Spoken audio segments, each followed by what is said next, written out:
Good morning, everyone.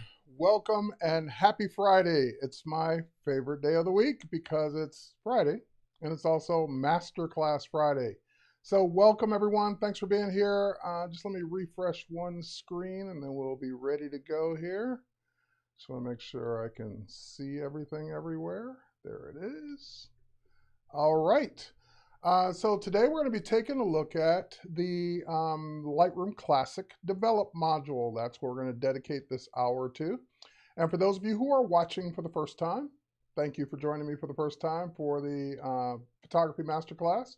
For those of you who are returning, thanks for returning. For those of you who are watching it on the replay, thanks for watching replay because I love replay numbers as much as I love live numbers. So with that said, for those of you who are joining fairly new for the first time, you may be watching this on Facebook, you may be watching it on my Twitter, you may be watching it on YouTube, you may be watching it in a bunch of different places. But where we pay attention to the chat, to the comments, to your feedback, to your questions, is at b.net/Adobe Live. So if you want me to see the chat, like I see Fury there, Cody Bear moderating, I see, is that Makio, hopefully I'm saying that correctly, Craig, General Kenobi, Gasta, Mike, Tanya, Michael, Sean. I see all those folks in the chat right now because that's the one chat that I'm going to be able to pay attention to. I can't pay attention to all the different chat windows like the people over on my YouTube. I see you over there. Jesse and Joshua and Raphael. I see you all over there, but I can't keep looking over there and monitor everything and do my demo at the same time. So for those of you who are watching in other places, head over to b.net/Adobe Live. If you want to participate in the chat, if you just want to hang out and watch where you're watching, hang out and watch where you're watching. You don't have to change a thing. All right, you will get the whole program. You'll get to see it all.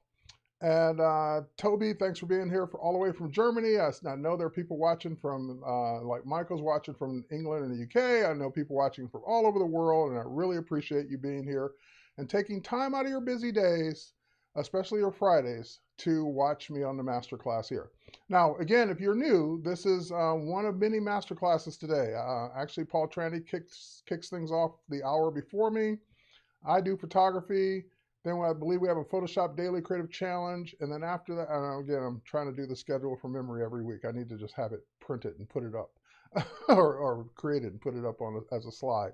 But anyway, we have Jason's on sabbatical, so he will not be doing his today. But then we also have an Illustrator Daily Creative Challenge. Then this is not in order. But we also have Paul Tranny will be back doing Photoshop or graphic design. I can never remember which one he does first, which one he does second, but Paul does 2 every Friday. And Howard Pinsky does UX UI design, as well as Kyle Webster doing digital painting and drawing. So it's a full day. And you know what? I'm just going to create a graphic next week so I can just put it up. I'm tired of trying to do this all from memory. So we'll just put a graphic up of the schedule so that way you guys can see it. Take a screenshot of it, and then you'll know what's going on every week. And you can also just look at the schedule here on b.net/Adobe Live, and you'll see what's coming up next. All right, so with that said, Cody Bear, I know it was way off, but thanks. I appreciate the confidence in my lack of memory. All right, so what's today? So I decided to do this in 2 parts. So today will be focused on Lightroom Classic. Next Friday, will be focused on Lightroom. So there's 2 versions of Lightroom, as many of you know. I refer to them as LRC and LR. Basically, that means Lightroom Classic, which is what we're doing today, the traditional Lightroom that's been around for the last 15 years. And then we have Lightroom that's been around for the last few years, the newer version that's more cloud-based and is also the same version that's on mobile. So this week's on Classic's Develop Module. Next week is on Lightroom's editing. It's not a module, but it's editing capabilities. And that way you get a chance to see how both applications handle, because there are some slight differences. You also get to see next week how you would do it on mobile. And with that said, let's go ahead and dive in. I don't want to spend more time explaining than actually doing. So I'm going to switch over to my desktop. And let's get rid of the Adobe Live thing there. And now I'm actually already in the I'm in Lightroom Classic, not in the Develop module just yet. So I put together a collection of random images, some portraits, some landscapes, some cityscapes, just some random photos that all could use some editing. And I put them together in a collection called, for this masterclass, Understanding the Develop module. And I want to say they're not in any particular order, but I put like most of the portraits together. Let's move that one up. And I put most of the city, the building shots together, and I put like most of the landscapes together. So they are kind of in an order, but they're also in order of what they need done to them. So as I explain each thing, I can just kind of bounce from image to image to image. Now I'm going to try to remember to make a virtual copy, because that way I can easily click back and forth and show you a before and after. Because the before and after feature doesn't always show every single thing, especially depending on cropping and things you've done to the image. So this way, with a virtual copy, you will be able to see the exact before and after. I don't even know where I want to start. So let's start with a good old flag example. I got a US flag here. Here it is in full screen. This was taken when I first moved to Atlanta, and I was living in an apartment before I bought a home here. And this was the flag of the apartment. And I don't know, I think I took it because I was going to put it up on Adobe Stock. And of course, there aren't enough US flags on Adobe Stock. But anyway, I thought I had this great idea. Oh, take a picture of a flag and put it up on Adobe Stock. Now, this is right out of the camera. This is no adjustments to it.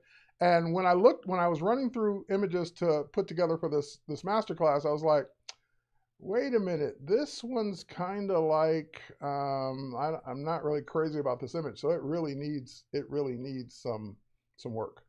All right, Sean's asking a question. Have I ever done a Lightroom Classic or LRC versus LR editing the same photo to see if there are any differences? There shouldn't be, Sean, let me rephrase that. There shouldn't be any differences in the edits you do. So in other words, if you apply 10% exposure and 10% exposure, the image should look exactly the same because they use the same engine. But there are some differences in the features themselves, meaning that like Classic does a couple things that Lightroom doesn't do, and some of the things are in different places. That's what I meant by their differences. There shouldn't be any differences in your edit. So what I've done is I have edited a photo and then opened that same photo up in Lightroom, like on my phone or Lightroom desktop, LR desktop. It looks exactly the same, as it should. Because if the images started looking different, then that means we got a bigger problem with the engines not being the same. So that shouldn't be the case. They should look exactly the same with the edits you've done in either one. Ferris is asking, I only use Lightroom. Should I get to know Lightroom Classic? Absolutely not. We highly recommend that people get to know one or the other. You pick which one's best for you, and it sounds like you've picked Lightroom. And if you're happy with Lightroom, then there's no reason for you to get to know Lightroom Classic. So you can obviously hang out and continue watching today. And maybe you might change your mind and switch, but there's no reason for someone to have to know both. In other words, if you're happy with what you're getting in Lightroom, then you should stay with Lightroom. There's no reason for you to switch. All right, Cody's asking, if you have a preset in Lightroom Classic, can you transfer it to mobile in Lightroom? Yeah, as a matter of fact, it's like, were you in my house yesterday? Were you watching me? I went through this example where I wanted to transfer. I have a sharpen, what Lightroom Classic called it years ago. I have a sharpen faces preset, and I wanted to get that same preset on my phone. And I couldn't remember how. Like, I couldn't remember how to get it from Classic over to Lightroom and then onto my phone. And then I had to look it up, basically. And I said, oh, I need to do a video on this or make it part of a masterclass. But yes, you can absolutely transfer presets from Lightroom Classic over to Lightroom, and therefore they will sync automatically on your mobile devices. Okay, Camera Raw and Lightroom Classic, since different choices. Okay, all right. Sean's saying there are differences in Adobe Camera Raw and Lightroom Classic. I have not experienced those differences, but I'll take your word for it. All right, so let's go in and talk about what I want to do to this photo. So I instinctively hit the letter D, but just let me show you what I did. So we were looking at this in full screen. You can go back to the grid, which is letter G. You can look at it in loop view, which is letter E. I wanted to go ahead and start working on it, so I hit the letter D for develop, or you can just go ahead and click the develop module, and now you have all your editing capabilities of the photo you were just looking at. So first thing I don't like about this particular shot is this is the way the wind was blowing the flag that day. But to me, it's going to always look backwards. It's just always going to look like it's facing the wrong way, because in my opinion, it is. So one of the first things I would do is go up to the photo menu, and I would flip horizontal. So just flip it so it's facing the correct way. Stars and stripes, yeah, blah, blah, blah. All right, so now that it's facing the right way, then I can get past that and I can get into the other things that are wrong with it. So if I go in, this particular shot was a JPEG. So I shot this, I think, with my iPhone, if I'm not mistaken. And yeah, I'm looking at the resolution, 2013. It's probably shot an iPhone shot. So it's not RAW, so I don't have all the RAW capabilities of editing. But what I can do, since I can't choose like a preset of white balance for daylight or cloudy or whatever, because it's obviously cloudy, but that doesn't mean I can't adjust the temperature accordingly. So I just want to kind of look at the different temperatures for this photo. That's obviously too cool because it's too blue. That's too warm because it's too yellow. So it looks like the white balance wasn't too far off. I would probably just cool it off just just a little bit. So it just actually warm it up just a little bit. It doesn't need a ton, but just to bring it out a little bit more. All right, next thing. Now I'm going through what I would do to this photo. We're going to go through over what a lot of these things mean, but I'm just kind of giving you a quick example of editing a photo in the develop module. So the next thing I might do is, and I'm just going to go ahead and do it now and get it over with. I don't like how much headroom there is above the pole and seeing so much sky. In other words, the flag's like right in the middle of the shot. And that's just not good composition for me, even though I took it. So let's go ahead and grab our crop tool. And the way the crop tool works, and this is really what this example is all about, is cropping, is once you go into the crop and straighten tool, you have aspect ratio.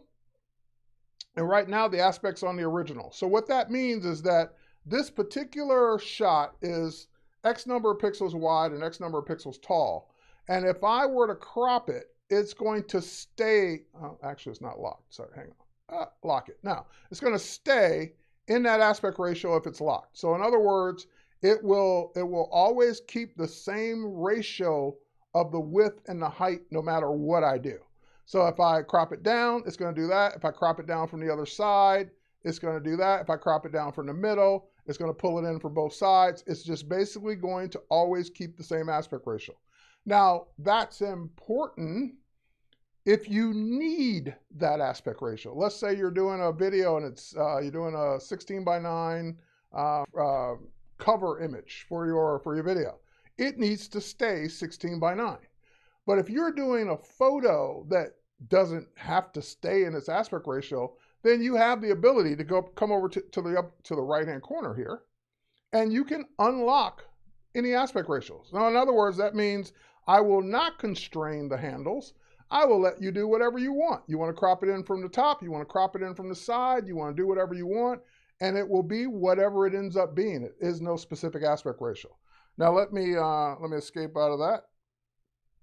Go back to crop, and speaking of aspect ratios, there's the original, which I can lock. There are specific aspect ratios that have been traditional for print and traditional just for use online, and you can enter your own custom aspect ratio. I remember putting this one in years ago, 8.51 by 3.515. What the heck is that aspect ratio? That was the aspect ratio that Facebook had years ago for a Facebook cover image. And so if I wanted to make a new Facebook cover image, I would just switch to that aspect ratio and I would know it'd be the exact or the exact aspect ratio that I needed for a Facebook cover image. So even if you don't like any of these, you can make your own. I made that one years and years and years ago by entering a custom one. So let's say I'm going to have this printed, and maybe I'm going to make an 8x10 or a 4x5 of it. So as soon as I switch to that aspect ratio, it says, okay, this is technically an 8x10 or 4x5. You can do whatever you want with it. You can move your image around in it. You can still crop using this, but at the end of the day, your resulting image will be a 4x5, 8x10. So if you need a specific aspect ratio, you can certainly pick one and drag it. If you don't need one, you can crop it any way you want just by unlocking the lock and doing whatever you want to do to it. So now that I got it cropped, I can go in and do the things I want to do. So when I start looking at images like this, I start with what's bothering me the most. So the temperature was bothering me.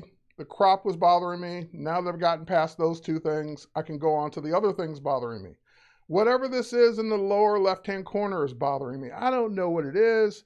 It may be part of another flag. It may be a part of a building, maybe a chimney. It looks like another flag. I don't know what it is, but it's not significant enough to matter, and it's in the way. In other words, it's a distraction.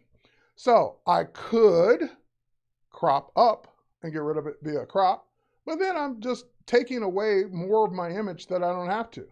The other thing I can do is I can go in and just simply try the spot removal tool. The spot removal tool is designed to work like the healing brush in Photoshop, even though the healing brush is much, much better in terms of technology.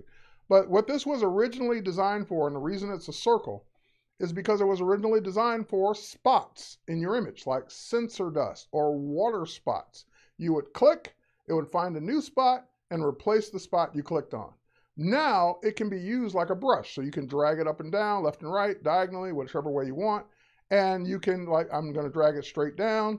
And then as soon as I let go, it will pick a spot randomly, it's whatever technology it's using, to copy or clone over to that spot. And when I say copy or clone and heal, you do have that choice in the upper right-hand corner. You can use it as a healing brush, or you can use it as an exact clone. So you can pick and choose which method you want it to pick up from. Now, the reason I think the healing brush in Photoshop's 10 times better is because this randomly picks a spot and pulls over. The healing brush uses the surrounding pixels, so you just get usually a cleaner version the very first time. The other thing, that if it's in the wrong, let's say I picked the wrong thing, let's say I picked one of the red stripes, that's obviously wrong. Then you can pick up the one that it pulled from, and you can say, no, pull from this blue over here, or pull from this red, or pull from whatever you need it to pull from. It did a good guess, but you can say pull it from whatever you wanted to pull from to actually do that clone. So I, half the time, end up picking it up and moving it exactly where I want it to pull from, as opposed to it doing it randomly.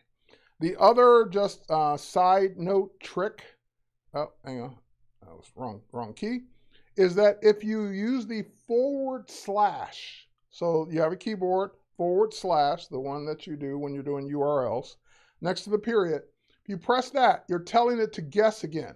So I'm just continuing to press it, and it's continuing to guess, update the spot removal. That's what it's saying in the history there. So it's continuing to just pick a new spot. So if you don't want to pick it up and move it, you can just hit guess again, and hopefully it'll get it right the next time. All right, next up. Do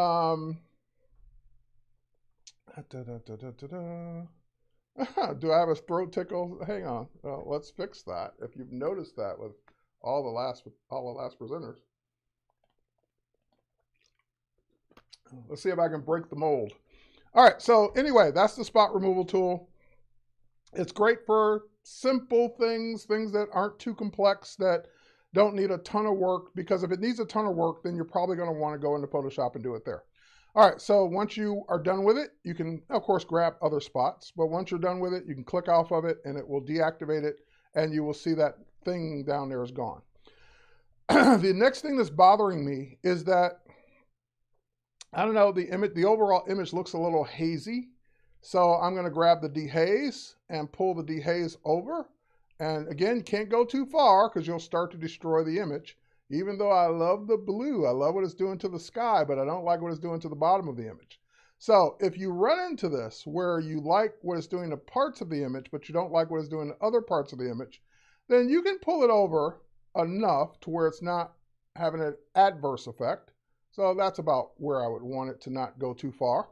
But once you pull it over and you say, well, wow, I really wish I could go further with that only in the areas I want it to go in, then you're now learning the difference between a global adjustment and a local adjustment. A global adjustment, as the name implies, globally affects the entire image. So when I did the temperature change, that affected the entire image. When I did the exposure change, I don't know, did I change the exposure? I didn't. But if I do an exposure change, that will change the entire image. When I did the spot removal, that was a local adjustment. It just adjusted one spot in the image. If I want to paint or do something to the sky only and not other parts of the image, then I can go into one of the local adjustments. We have a gradient tool or graduated filter. We have a radial filter, and we have a adjustment brush. When I click the adjustment brush, I can set it to start on what I want. So I want to start it on dehaze. That just zeroes out everything else and applies just a fraction of dehaze, and then you can literally start painting with it. So I can say, oh, I kind of like what it's doing to the sky, and paint around the blue part of the sky. And up here, but I don't want to do it at the bottom because I don't want the bottom to turn yellow. So I'm just painting only the top part of the sky, or top part of these clouds, that I want to turn blue. Now, when I have painted that all in and I use my dehaze, it's only affecting the area that I painted, not the bottom part that would turn too yellow. So local adjustments are great for when you need it to just do part of an image, but not all of it. And again, you have a brush, so you can brush anywhere. You can make a brush smaller, bigger. You can use, and once you've started an adjustment, I can say, okay, I dehazed it, but I also want to, I'm just making this up. Maybe I want to drop the exposure down, which I don't, but let's say I did. Maybe I want to increase the exposure of that area. I can. So I can, maybe I want to make it bluer. I can make it bluer. So I can do all of those things with that one brush that I did, and that also can show me areas I might have missed. There we go. And so you can have a field day with the adjustment brush, just painting in specific areas of your photo. Now let's back up. Let's recap for a quick second. Today's masterclass is on the Develop module. And what I hadn't explained about the Develop module in Lightroom is that whatever I do to a photo is non-destructive. And I also forgot to make my virtual copy. So if I want to go back tomorrow, next year, next month, next week, 10 years from now, and say, I don't really like the blue that I've added to that sky. None of it's permanent. None of it's like Photoshop where you're actually editing the pixels. So I can always come back to any of these adjustments and undo them, redo them, change them, turn them off, turn them on, whatever I want to do. So for example, if I go back into Develop on that photo and I say, oh, I kind of don't like the blue in that sky anymore, I go back to my adjustment brush, and you'll notice there's going to be a gray dot wherever you started painting. So if you click on that dot, so see it's giving me a finger, it's even showing me where I painted. If I click on that dot, I'm now saying adjust that adjustment again, and it's showing me everything I did. So if the temperature blue was too much, I can pull it back some. If the dehaze was too much, I can pull it back some or take it completely back the other way. So I can always come back to these photos and make further adjustments forever, because it's just adjusting the metadata of the file, not the actual pixels. So if I go back to the grid and I say, oh, I wonder what it looked like before I did any of this. So I can now say, this is one of my favorite features now. This is one of those differences between Lightroom Classic and Lightroom. Lightroom Classic has had this feature for a while under the photo menu called Create Virtual Copy. So creating a virtual copy of a photo does not duplicate the photo. It's not like taking up twice as much hard drive space. It's literally just duplicating it in Lightroom Classic. So it's technically a virtual copy. It's not a real copy. It can go and do whatever you want to that second photo. So now if I go back to the original, I hit reset, the virtual copy stays the same. So now I can say this is where we started and this is where we ended up. And if I see things I don't want to change, I can now continue working on the virtual copy. So if I go into develop on the virtual copy, I can go in and I can say that, oh, you know what? I would like an adjustment brush for this bottom portion down here. No, I don't want to make it yellow like that, but I'll go ahead and paint it in for now. And I can say, no, I don't want to dehaze that. I want to go the other way. I don't like how yellow it was. I want to take some of that yellow out of it. So I can just start painting down there on that virtual copy. How many virtual copies can you have? I've never hit the limit. You can have as many as you want. I've done, I don't know, 10, 15, 20 virtual copies before. I don't think there is a limit. You can have as many virtual copies as you think you need. So I can make another virtual copy, for example. I was going to do the keyboard shortcut, but let me show it to you again. Create virtual copy. And I can say, oh, you know what? I would love it if this one were a black and white. So I can hit the letter V, which is the shortcut for black and white. That's a joke. Anyway. And that will now make that copy black and white. And again, none of this is real. These are all just virtual copies that exist only in Lightroom Classic. How do they become real? If I export them out. So I can take all three photos and export them out to get 3 different photos with all their 3 different adjustments to them, and they will then become those 3 different photos. Let's go back to this one. Did I do that adjustment the way I want it? I don't think I did. There we go. Let's just take some more of that yellow out of it. There we go. All right, so I took some more of the yellow out of the bottom of it, and now I've got 3 different copies, the original, the color one that I cropped and edited, the black and white of the color one that I edited, and I can continue making as many virtual copies as I need. So that's what developing is all about in a nutshell. It's just basically taking your photo that you took out of the camera and continuing to make it better, to make it, you could have done all the right things technically in the photo, technically in the camera, I should say. But that doesn't mean that there can't be adjustments made to the photo to make it better. So that's what developing is all about. Okay, so now that we kind of got an idea of how it works, I'm going to cruise through some other examples. One of the examples, and actually this even came up by one of my buddies at Adobe yesterday, even just texted me this very question last night. And he was working in Lightroom Classic and he had hundreds of photos and he wanted to apply the same edit to all of them. Like he wanted to make the same adjustment to the temperature, the same adjustment to the profile, so forth and so on. So for example, I have these drone shots. They're literally shots of drones.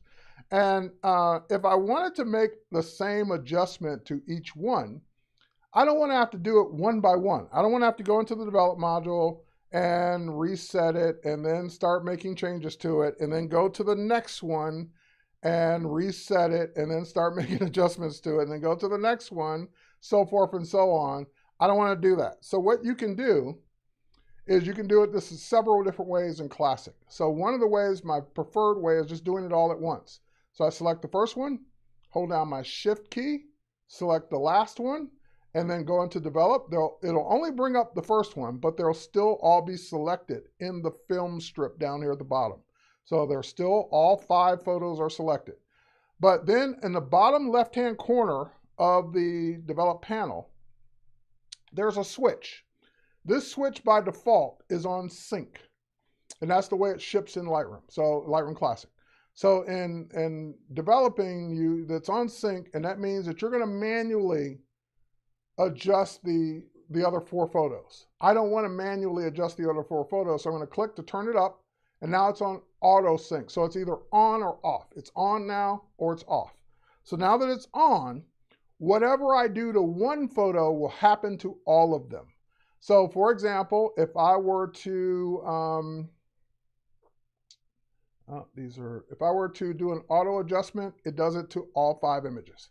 If I were to decrease the exposure or increase the exposure, just so we see a visual difference, you can even see it on the film strip, it did it to all of them. If I were to increase the vibrance, and again, I'm just going crazy with all of the adjustments so we can really see it. If I were to go crazy on the vibrance, it does it on each one. Now, here, I'll go back so we can see them all. There's 1, 2, 3, 4, 5. So it did the same adjustment. Now, they may not all look the same because it depends on each photo, but it did the same adjustments to each one. So if I had 5 photos selected or 500 or 5,000 photos selected, auto sync will let me apply the same adjustments to each one. If I hit reset, that resets all 5. If I were to then start over, go to auto, now we're going to do it real. We're just going to increase the exposure just a little bit. We're going to add a bunch of texture to the image just to make it sharper looking.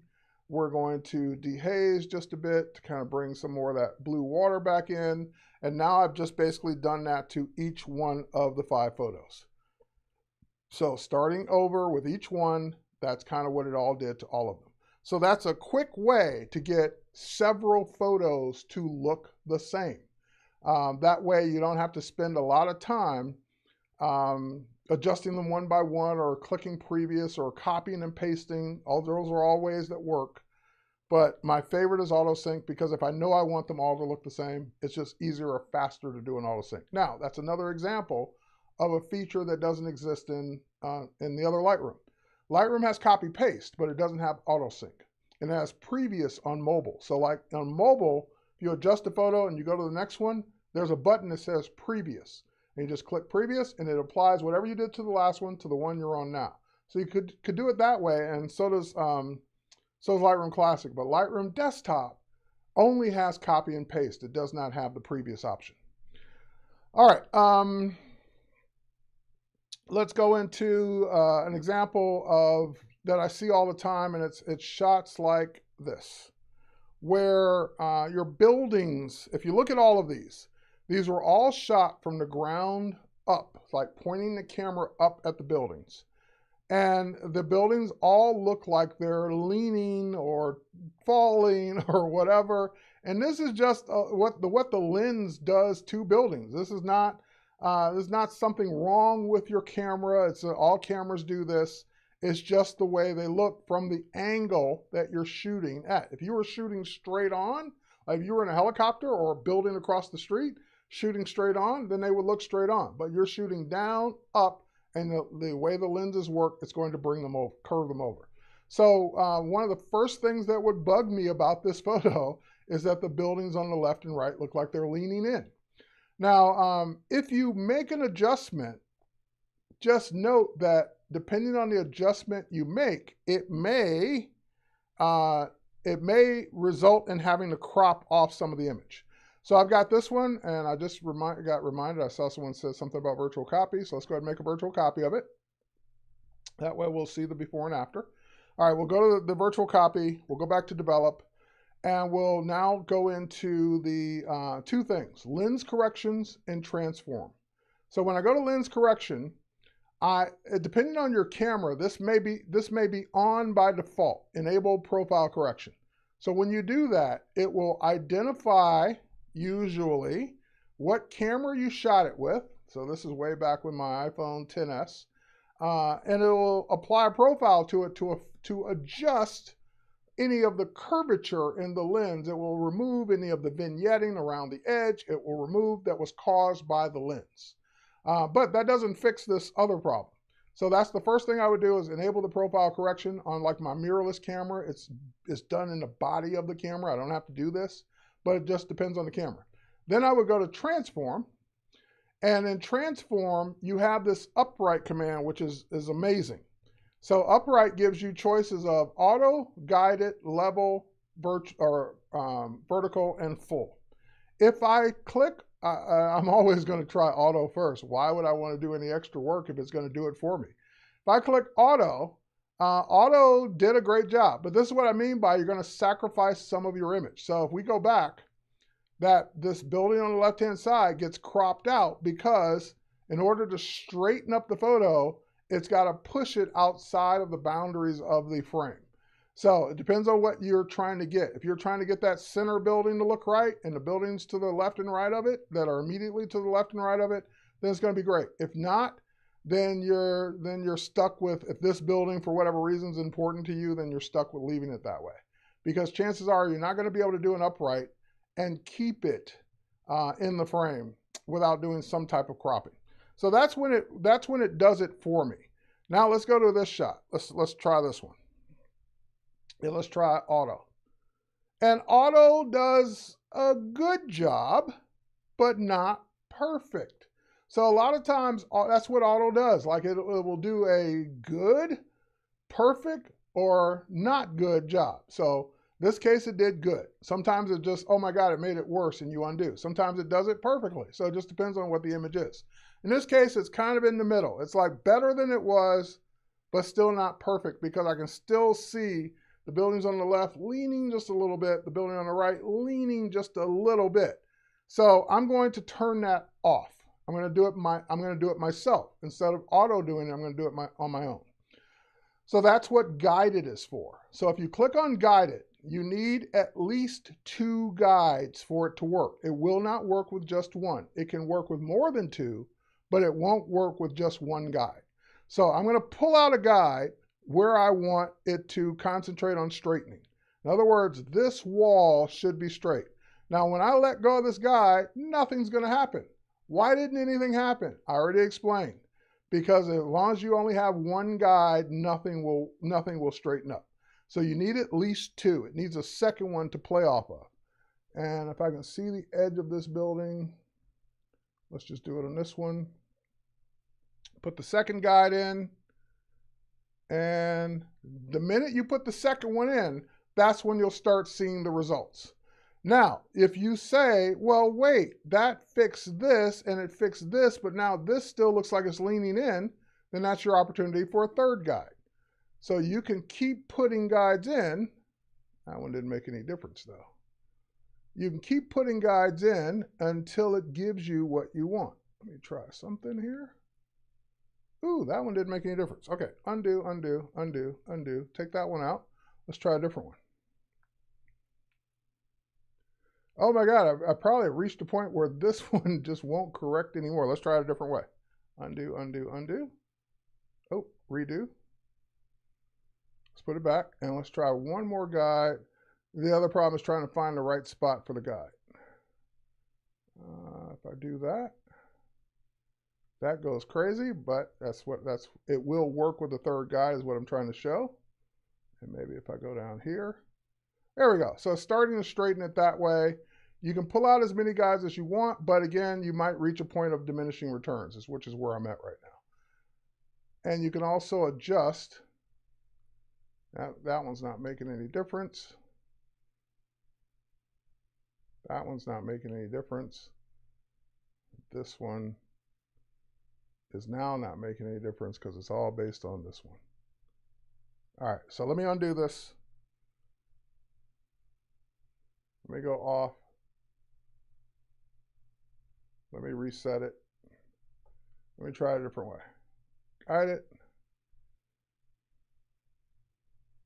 And I definitely want this side that's leaning in. And I see what's going on here. That actually looks okay. That looks normal. So I was making it worse. Let's try.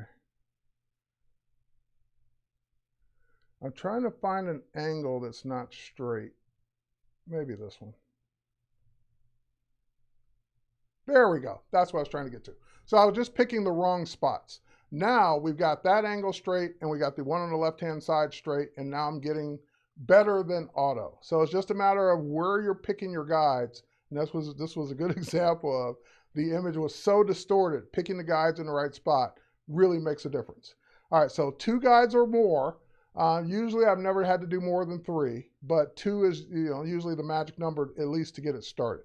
So if we go back, oh, I didn't make my virtual copy. Let's go back, develop, and we go before, after. You can just kind of see what you're getting there. Oh, and that was even before, that was with some other adjustments too. All right, let's go back. Let's make this virtual copy.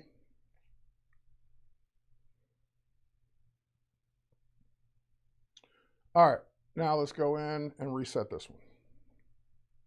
So that's straight, that's our before, and so that's our after, that's our before. So big difference in your shots. And again, it's nothing you're doing wrong, it's just something that happens with the lens and the angle that you shot it at. So it just really depends. And I thought you can only have 3 lines, not 4. You can have more, you can have definitely 4, otherwise it wouldn't let you create it. So I just did 4. All right, next up, so same thing here. Develop module, I can see the kind of way this building's leaning. And again, I'll try auto first. Auto did a good enough job. That is the right perspective for that building, so I don't need to do anything more. Okay. So now that we see that example, I wanted to show you one. Yeah, here's one where it's just, you're just not going to get what you want. Because there's so much distortion. This is a fisheye lens, so this is not wide angle. This is what this lens was designed to do. If you use a fisheye lens, you're not going to be able to correct it enough and keep enough of the image. So let me give you an example. If I go to lens correction, let's fix that, done. If I go to transform now and I try and do an auto, I would have to crop the image all the way into here and all the way into here to be able to keep it. So if that's okay with you, then you're good to go. But if you're saying, no, I don't want to crop that much, then don't use a fisheye lens if you're trying to keep it, if you're trying to make the image straight. So I would have to crop it all the way into here in order to keep that image straight up and down. Oh, hang on. Oh, there we go. To keep that image straight up and down. So it just really depends on what your goal is. Fisheye is an effect that you're usually trying to get. So you probably want to go ahead and shoot things that you want to be curved as opposed to things you don't want to be curved. All right, next up, let's go into another cropping example. This is a moon shot that I did back in February of this year. I shot it with my, I can tell by the resolution, I shot it with my D850, so it gave me a nice 48 megapixel shot. And if we were to zoom in on this, it's got lots of good detail, looks good. I can even see craters, looks amazing, but it's so small. So when you're cropping images, you tend to want to crop to bring the image up to be bigger. But therefore, you're throwing away a lot of pixel data. You're throwing away 48 megapixels. It will not be anymore once I crop into it. So if you're going to have to crop because you can't get close enough to the subject, I couldn't get any closer to the moon, then just make sure you have enough resolution to begin with, or use the new super resolution feature and super res feature in Camera Raw to res it back up once you've cropped it. Okay, so here's what my crop example would be. So I would head to crop. Oh, sorry, not compare. I would head to crop. There we go. I would head to crop, and I'm not trying to maintain a specific aspect ratio. So I'm just going to go ahead and unlock on the original and crop in.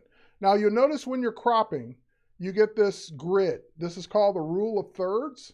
And what it's designed for is for you to put the most interesting parts of your image in those intersections. So in other words, we don't want the image dead center in the middle. We kind of want it in one of those intersections because that's ideally a better looking composition than just putting it straight on into the center or just randomly somewhere in the frame. All right, so that's probably cropped in about enough, and you can also see what your crop's going to be. So I still have enough resolution to do a print. It went from 8,000 something down to 3,000 something.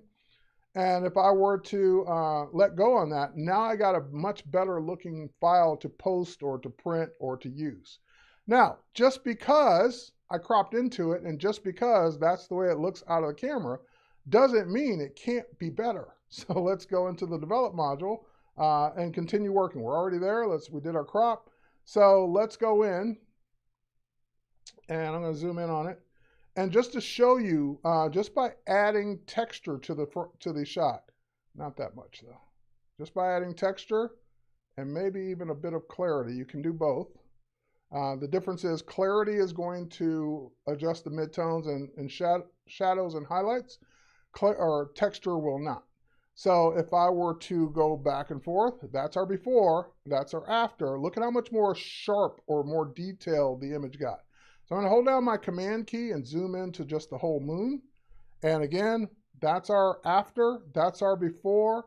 It just adds that extra little oomph to it by just making the image look sharper and more detailed of the moon, as opposed to it looking cloudy and fuzzy and almost out of focus. So just adding that little bit of texture and that little bit of clarity just brings out the detail in this image more, especially if it's not, if you know, people aren't going to zoom into your print on the wall. They're just going to basically see it as is.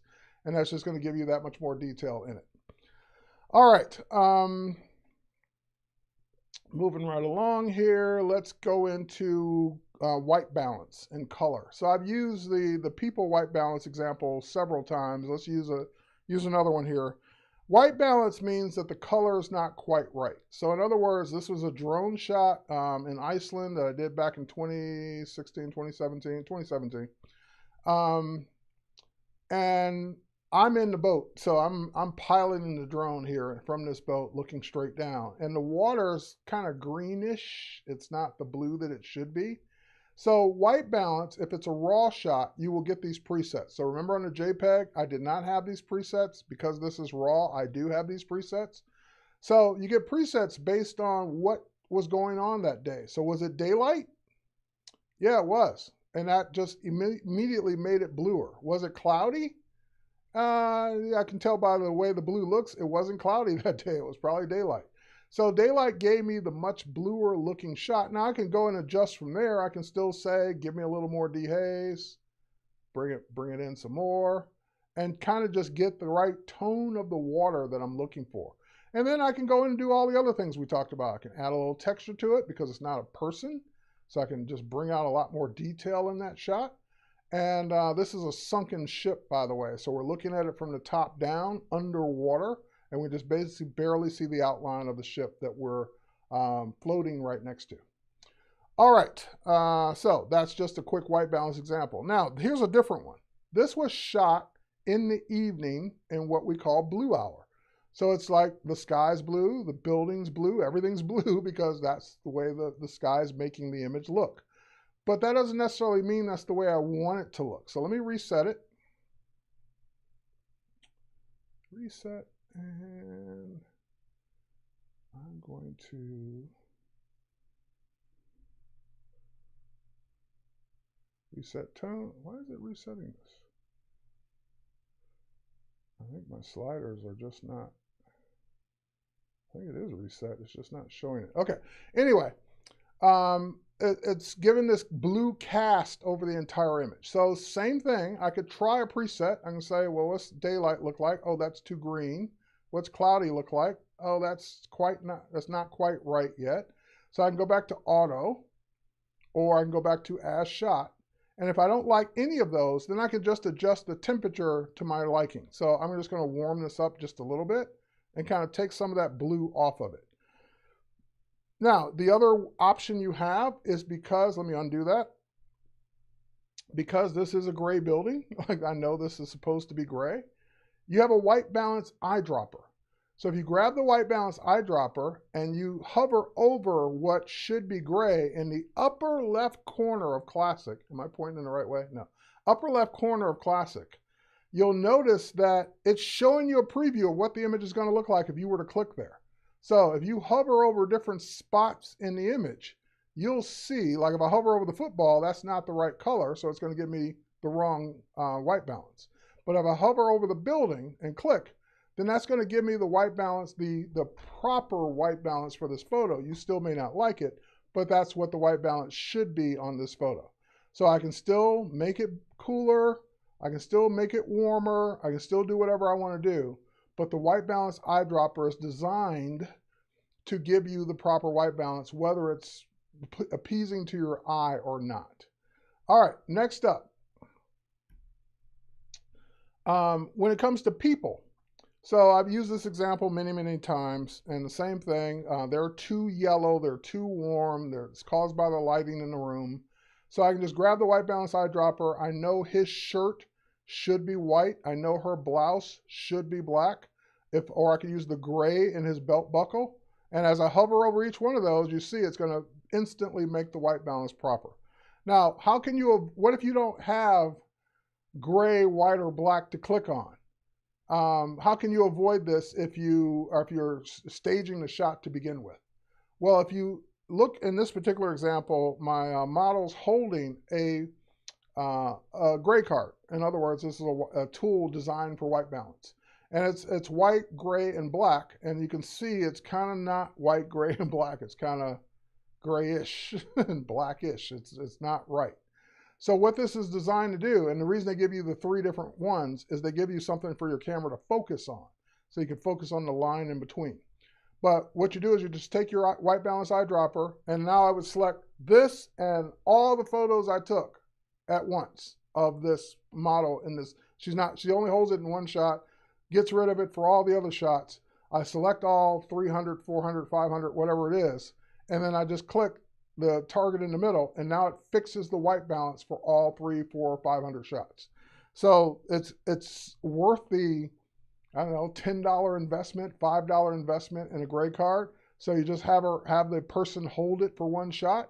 Then you can easily fix the white balance no matter what colors they're wearing, no matter what they have on, no matter what colors are in your shot instantly. All right. Now let's get into some other examples. We have like 3 minutes left of editing. So here's one out of the camera. It looks kind of hazy. Doesn't look great. So let me walk you through my process. So my process would be to start with a lens correction. Let's fix that. Done. Then it doesn't need any upright. So let's go back to basic. Let's choose a profile. I would choose portrait. And again, you're only going to get these profiles on raw shots. So this is a raw shot. You wouldn't get those profiles on a JPEG. Next up, I'm going to tell Lightroom Classic or Lightroom, either one, to auto tone it. Let me see what you think it should be. Great, it auto toned it. It's still not perfect. It's still not 100 because the auto tone does not affect texture clarity or dehaze. So I'm going to pull up the dehaze just a bit more and kind of really tone down that background and really bring in all that color to get it back. So again, this is where we started. That's where I thought we were going to start. Hang on. Let's quickly give you a virtual copy, which I always forget to do. Photo, virtual copy. All right, go back to the original. Reset it. There we go. That's our before. That's our after. So full screen, before, after. You can really start to see just how much of a difference you can make in just a couple of clicks. All right, so that's one. Now, what if it were a landscape example? So let's go to this one. Let's make another virtual copy before I forget. All right, so now we're on the second virtual copy of that. And so what would I do on this one? Well, first and foremost, the same kinds of things. I would go to my lens correction, enable the profile correction. It instantly made the curvature go away and the vignetting around the edge better. I would also do an auto tone. Great, started to bring back in the sky. I noticed that the horizon line looks a little crooked. So I would go to my crop tool. I would go to the angle tool in the crop tool and drag it along the horizon line that should be straight and straighten up the photo. So now the photo is straighter. Then I would go in and I would start tweaking it to my liking. So first and foremost, I would add some dehaze. Haven't met a landscape yet that couldn't benefit from a little dehaze. It brought the exposure down. I'm going to bring the exposure back up a bit, even though this is sunset. And then my sky it's okay, but it could be better. So if I grab my graduated filter and I pull down, let's set it to, okay, we'll leave it on dehaze. I'll pull down, and now we're just dehazing from the top down. So I can dehaze it more. That's too much. But pull it back a little bit. And I can also make it bluer just by bringing down the temperature a bit of the sky. So again, just a couple of quick adjustments. Maybe I'll grab the adjustment brush. I'll choose exposure. exposure, exposure, and brighten exposure just a little bit of the foreground down here at the bottom. Make my brush smaller. And I would do a better job of painting so I don't go outside the edges. There we go. And now I can just brighten up that foreground. Not that much. That's funny. Just a little bit. And then we go in, we have our before. That's where we started, and that's where we ended up. So I'm out of time, but as you can see, the Lightroom Develop module gives you a ton of power, all of it non-destructive, and all of it you can go back and continue editing. So stay tuned for the Photoshop Daily Creative Challenge. I'll be back next week with regular Lightroom or Lightroom Desktop to show you more. Bye, everybody.